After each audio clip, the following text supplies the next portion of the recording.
Right, well, this is the end of our first day and our extended trench along the Waggonway, where it crosses the Battle of Preston Pan site.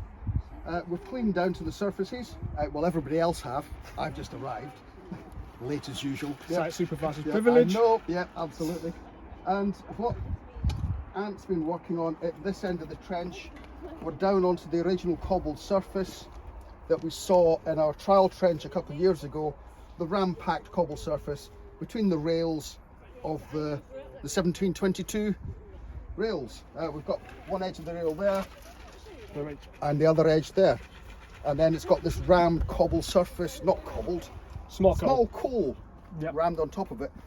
But what Anthony has discovered, believe it or not, we've got a second railway. Two railways. Two wooden railways, which is a complete turn up for the books.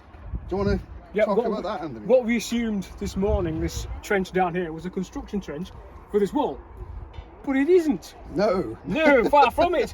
This is in fact a second wooden railway built on top of the original one. So we've got all down this side of the trench is a slot for where the rails went. In between we've got this packed, again, it's hard packed. Solid, isn't it? It's like tarmac is this small coal ballast. Yeah. And they've cut through this to put in the second railway. And they've put these transverse sleepers through. So we've got two of them. There's one here and then there's one further up. Presumably there's a whole series of them down the line.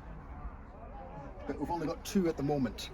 But what we've got with these is, if we have a look, we've got a layer of this clays on top. And this is where the sleeper was. And excavating it, we found all the voids where all the knots and all the bark. You can even see the impression of the bark, the side of the trench. So they weren't even putting square timbers in. It was just roughly shaped timbers.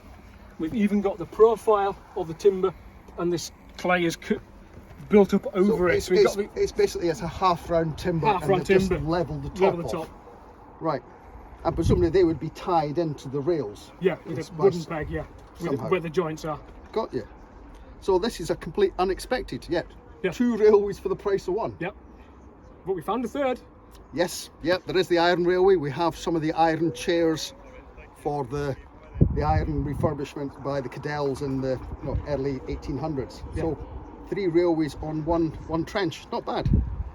What does it feel like to find the second oldest railway in Scotland on your first day on site? Fantastic. Brilliant. Excellent. So tomorrow it's recording, it's planning, and then we start investigating various sections through it and see how we get on then. Watch this space.